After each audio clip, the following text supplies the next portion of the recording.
¿Qué tal amigos de mundohispánico.com? Soy Elidip Callazo y tengo el placer de saludarles desde nuestra sede principal en Atlanta, Georgia. Hoy nos acompaña Tatiana Benavides. Bienvenido, Tatiana. Ella es analista político y vamos a conversar sobre esta posibilidad de juicio político contra el presidente Donald Trump. Esto luego de que la presidenta de la Cámara de Representantes, Nancy Pelosi, lo anunciara este martes. ¿Puedes comentarnos, Tatiana, algunas de las claves para entender todo este proceso? ¿Cuáles son las causas? Un poco para que nuestra audiencia entienda un poco más acerca de este impeachment. La gente lee impeachment, la gente lee juicio político, pero ¿qué realmente significa esto? Bueno, primero que nada vamos a partir de la definición de impeachment. Impeachment, como bien lo dijiste, es un juicio político que tiene como miras a la destitución del presidente si en realidad se prueban los cargos a los cuales se les está cuestionando. Y es un instrumento importante en cualquier democracia. ¿Por qué? Porque las democracias dependen siempre del sistema de balance de poderes, de pesos y contrapesos. Entonces es un instrumento que tiene el Congreso de Estados Unidos y en otros países donde existe la figura del impeachment para poder controlar en algunos casos abusos de poder por parte del presidente de la República, del Ejecutivo. Entonces tiene aspectos positivos, tiene aspectos negativos. Puede tener su lado oscuro que puede ser utilizado muchas veces con fines partidistas, electoralistas. Entonces, puede ser un arma de doble filo. Pero partamos de eso, de que es un instrumento valioso en cualquier democracia si se utiliza bien. Hablemos de la causa. Sabemos que alguien cercano a Trump denunció a inteligencia acerca del contenido de esta llamada, pero ¿podemos ampliar esta información? Claro. Sí, bueno, primero que nada, hubo un informante, una persona anónima, no sabemos quién es a este momento, que presentó una especie de denuncia hablando justamente de una conversación que se llevó a cabo entre el presidente Donald Trump y el presidente Volodymyr, el ucraniano, el presidente de Ucrania, Zelensky, el 25 de julio. Y lo que llama la atención de este informante es que al parecer en esa comunicación el presidente Trump solicita un favor al presidente Zelensky pidiéndole que se investigue a uno de los que podría ser uno de sus mayores opositores en la próxima contienda política. Entonces, eso es lo que el informante llama la atención y dice hay que investigar. Entonces, esta queja o esta denuncia pasa a manos del inspector general de la comunidad de inteligencia. Él lee esta queja y dice, pues es un tema urgente que hay que analizar. Por otra parte, la Comisión de Inteligencia del Congreso, específicamente de la Cámara de Representantes, está investigando y escucha también de esta queja que está presentando el informante y quiere más información. Y hay un grupo de miembros de la Cámara de Representantes, los parlamentarios, que empieza a considerar más seriamente la opción de un impeachment. Lo que sucede el martes es entonces que la speaker o la vocera de la Cámara de Representantes, que es Nancy Pelosi, la demócrata, ella dice, pues da luz verde a este inicio de investigación para un impeachment. Entonces, ¿qué es lo que pasa aquí? Nancy Pelosi entonces le instruye a 6 comisiones de la Cámara de Representantes para que inicien investigaciones sobre esta llamada. Luego de que se recopile toda esa información de estas 6 comisiones, eso va a pasar a la Comisión de Justicia y la Comisión de Justicia también de la Cámara de Representantes. Entonces, aquí, en esta Comisión de Justicia, se van a clarificar cuáles podrían ser los cargos que se le van a presentar al presidente. Puede ser 1, 3, 5 cargos. O no ninguno. se sabe o ninguno en este momento. Tiene que pasar esta agenda o esta serie de cargos, tiene que pasar con la mitad y un poco más de la mitad de los miembros de esta Comisión de Justicia. Si pasan estos cargos, entonces pasa completamente a ser estudiado por la Cámara de Representantes. Y aquí lo que se necesita únicamente es una mayoría simple para decir, vamos por un impeachment. En este momento tenemos que considerar que la mayoría la tiene el Partido Demócrata y entonces no sería necesario en ese caso pues un arreglo o algún tipo de acuerdo bipartidista o resolución bipartidista para eso. La situación se complica en el Senado. En el Senado sabemos que la mayoría la tiene el Partido Republicano y que para eso, para que pueda pasar estos cargos puedan ser aprobados, entonces en el Senado se necesita 2/3 partes de ese Senado y ahí necesariamente tiene que haber algún tipo de confluencia bipartidista para que esto entonces, este juicio político entonces marche. Ese es más o menos en términos generales cuál sería paso por paso lo que conllevaría este proceso. Ahora vamos a hablar de tiempos. ¿En cuánto tiempo se darían todos estos pasos? Tomando en consideración también la campaña presidencial y las venideras elecciones para el cargo en la Casa Blanca. Entonces, ¿de cuánto tiempo estamos hablando que podría tomarse tanto la Cámara de Representantes, las 6 comisiones, la Comisión de Justicia y en total a la Cámara de Representantes para luego pasar al Senado y tomar una decisión, sea positiva o negativa? Definitivamente si esto marcha, ¿verdad? Si pasa la Comisión de Justicia y luego procedemos a pasar a la parte de Cámara de Representantes y Senado, indudablemente esto va a coincidir con el año electoral.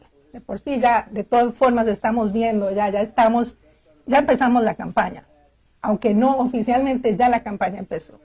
Entonces definitivamente sí esto va a complicar el proceso. Cuando hablamos de impeachment, yo mencionaba la parte ya más de tipo formal, los efectos que puede haber, pero hay que mencionar que el impeachment normalmente crea muchísima polarización. No únicamente entre el electorado, sino socialmente hay muchísima polarización en los países y esto es algo que tiene que aprender Estados Unidos a escuchar un poco, otras experiencias que ha habido en América Latina, en el caso de Brasil, en el caso de Ecuador, en otros países donde después de los procesos de impeachment ha habido una gran polarización política y social. Eso por un lado. Después definitivamente un proceso de impeachment va a paralizar la agenda del Congreso.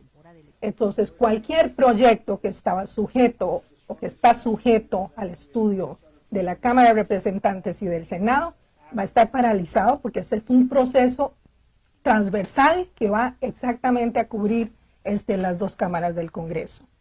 Y por último, es un tema que en términos, por ejemplo, de las elecciones, ¿qué va a pasar aquí? Puede haber una desmoralización del Partido Demócrata, por ejemplo, si no se acude a un impeachment porque alguna gente siente ya es demasiado, ya esto es demasiado, hay pruebas en esa llamada de que se está pidiendo un favor de tipo político y personal e incluso se está involucrando, por ejemplo, al fiscal general de la República en lo que puede ser considerado un favor, ¿verdad?, individual, personal, eso por un lado.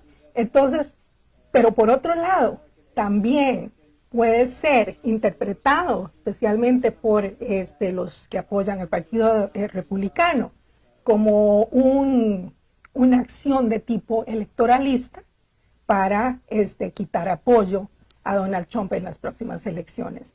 Y el riesgo que siempre existe en un impeachment es que se convierta también en un teatro político. Por eso, cuando hablamos de impeachment, lo mejor es que las primeras etapas de un impeachment se lleven a cabo a puerta cerrada.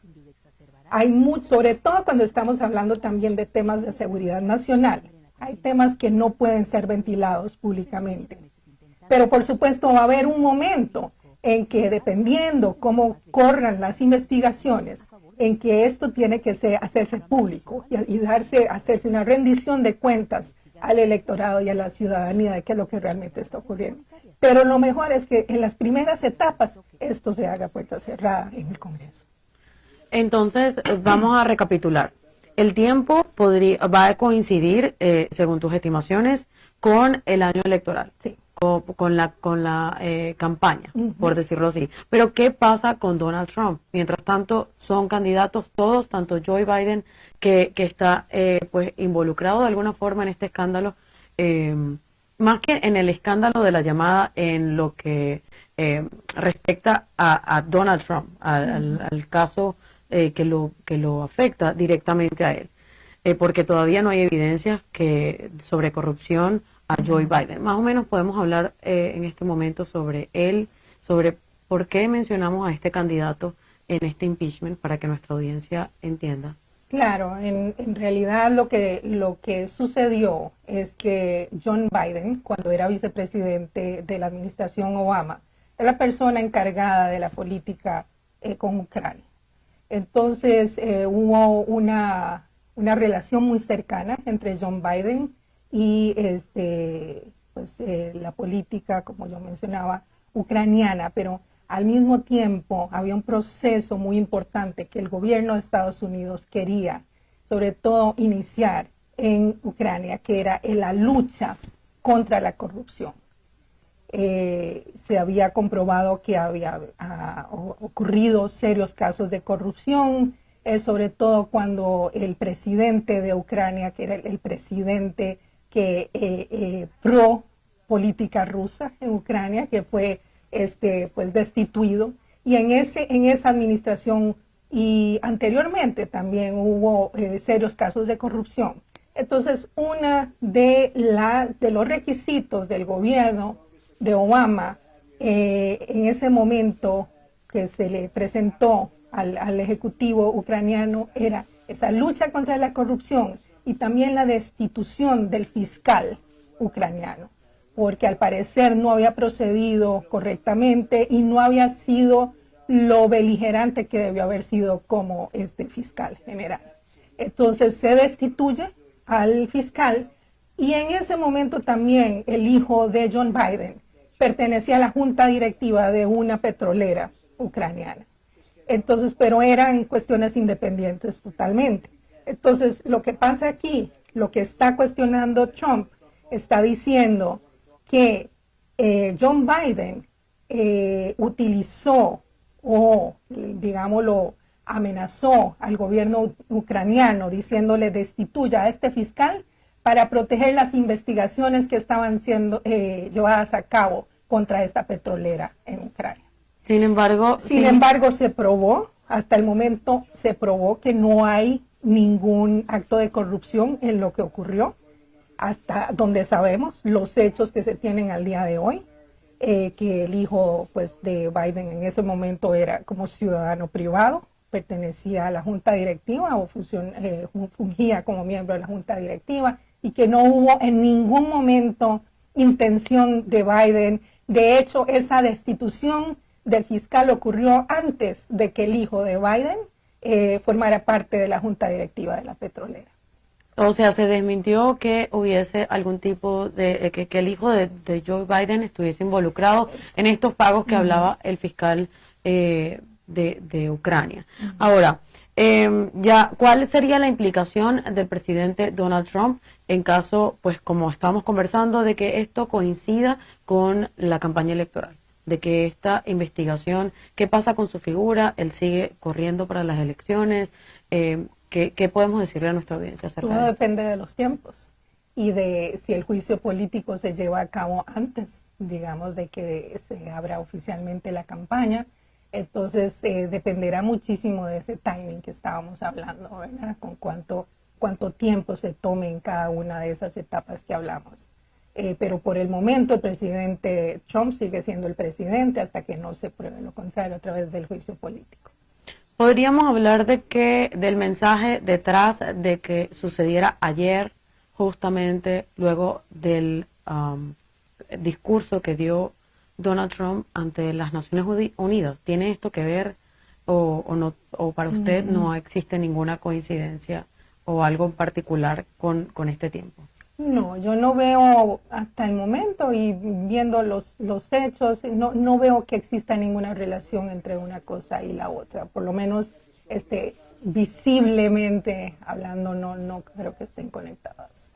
Eso es un proceso que de hecho ya se venía vislumbrando, no conocíamos todavía, pero ya vemos que el presidente de la Comisión de Inteligencia en el Congreso ya estaba solicitando, por ejemplo, que ese informante presentara su declaración ante el Congreso, al menos el reporte fuera presentado en el Congreso. Ya se estaba solicitando también un transcript de la llamada, que eso es otro tema que hay que mencionar. Esto que se presentó ya, que se le llama transcript no es un transcript, en realidad es un memorándum de la conversación, porque vemos que es como un resumen de lo que ocurrió en esa conversación y no es algo al pie de la letra que se tomó nota tal cual o una transcripción de la grabación tal cual. Por eso es muy posible que se solicite la grabación y que además, cuando hablamos, la llamada es solo un elemento que hay que investigar. Lo que hay que investigar es si existe un patrón de acciones detrás de esa llamada, que ha sido algo sostenido en el tiempo, antes de la llamada, después de la llamada. ¿Cuántos miembros del gabinete de Trump estuvieron involucrados? O por ejemplo, el fiscal general supuestamente no supo hasta hace pocos días que Trump lo había mencionado en esa llamada. No se sabe. Eso es algo que tiene que ser comprobado. Entonces, la llamada y este memorándum es solo un elemento. Y habría que ver en realidad un transcript verdadero o la llamada en sí para ver la extensión, digamos, de ese famoso favor que pidió Donald Trump y cuáles son sus implicaciones. ¿Se podría decir entonces que no sabemos hasta el momento si esa transcripción podría estar editada o no?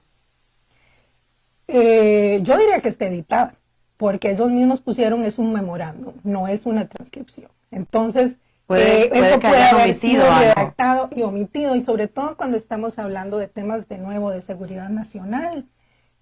Normalmente eso es lo que puede pasar, ¿verdad? Porque hay temas que no pueden ser abordados públicamente de esa forma, ¿verdad? Porque no solo es la seguridad de Estados Unidos, sino la seguridad de otros países también. Entonces ahí sí hay que ser sumamente cuidadoso. Pero definitivamente esto no es algo al pie de la letra de la llamada, un reporte al pie de la letra. También influye en estos recursos que van a analizar ahora la Cámara de Representantes y las comisiones de las que estábamos conversando. También influyen la confesión de alguna forma o que revelara el abogado de Trump que sí participó o sí conversó con funcionarios de Kiev y con asesores del presidente ucraniano. Entonces quiere decir que esa investigación o eso va a ser parte de la investigación. Absolutamente, es que aquí lo que vemos es una mezcla de cuestiones personales con cuestiones públicas. Entonces vemos por un lado el abogado personal de Trump abordando figuras públicas en Ucrania. ¿Con qué fin? Bueno, probablemente este fue uno, ¿verdad? Investigar o pedir el favor de que se investigue en mayor medida qué fue lo que sucedió con John Biden y que puede ser utilizado con fines políticos, pero al mismo tiempo entonces en esas llamadas se habla de, ¿quiénes van a dar seguimiento a esta llamada? Entonces va a ser el abogado personal de Trump, Giuliani, pero también el fiscal general Barr, que es una figura pública. Entonces ahí tenemos como una confluencia de las dos cosas que hay que investigar y el alcance. Entonces, como ambos campos han sido mezclados. Basada en su experiencia, ¿cree usted o cuál sería la postura que usted cree que va a tomar la Cámara de Representantes? ¿Y por qué además lo hacen ahora? o sea, existiendo, por ejemplo, el tema de Mueller, el caso, diferentes casos en los que pudieron haber tomado esta misma postura? ¿Por qué ahora? Bueno, en realidad vimos que la investigación de Mueller no daba, digamos, para, por lo menos formalmente, iniciar un impeachment en la Cámara de Representantes, porque no había colusión. Y lo que sí sabemos es que hubo abuso de poder. Pero ¿qué es lo que dice, cómo se llama, Mueller? Mueller dice que no está dentro de su ámbito o dentro de su facultad abordar el tema del abuso de poder. Él no fue designado para analizar o reaccionar a ese abuso de poder. Pero entonces, y siempre lo dijo Pelosi, no podemos ir a un impeachment con esto, con esta información que tenemos en este momento. Primero, porque no es suficiente para movilizar la ciudadanía, que es importante siempre en un impeachment. Y lo otro es el costo político tan alto para el Partido Demócrata, que puede acarrear también un impeachment que no tiene esa base de apoyo. Bueno, vamos a volver a los tiempos. Si llegase a llevarse a cabo este juicio político, ¿qué pasaría? Se decide hoy que van a abrir el juicio político a Donald Trump. Ya se dio la investigación. ¿Qué pasa hoy en la ciudadanía estadounidense? Bueno, eso es algo pues que es difícil de saber en este momento, pero un fenómeno interesante es que la ciudadanía normalmente es dura, es difícil para apoyar un impeachment. Incluso en el proceso de impeachment de Nixon y en el proceso de impeachment de Clinton, aproximadamente el 30%, me equivoco, en el caso de Nixon, estaba apoyando el impeachment. Y en el caso de Bill Clinton también era bastante bajo. Entonces, no es algo que sea fácil, digamos, convencer o movilizar a la ciudadanía a favor de un impeachment. Porque también un impeachment es, en cierta forma, pues viene a mover un poco las bases, ¿verdad?, del sistema político en un país. Entonces, pero puede ocurrir algo distinto en Estados Unidos. Yo hablo con respecto, por ejemplo, a experiencias en otros países, y vimos, por ejemplo, en el caso de Dilma Rousseff en Brasil, estaba sumamente dividido la ciudadanía, y todavía están pagando los costos políticos aquellos que se pronunciaron a favor del impeachment contra Dilma. Entonces es un instrumento fascinante, sumamente valioso cuando se utiliza bien, pero de muchísimo cuidado porque es un arma de doble filo. Claro que sí. Bueno, muchísimas gracias, Tatiana Benavides, analista político. Es muy probable que la tengamos muy pronto acá para seguir conversando a medida que vaya desarrollándose, pues esta fascinante medida, como así usted la describe y como sin duda lo es para todos. Muchísimas gracias a todos ustedes por la sintonía. Nos vemos muy pronto.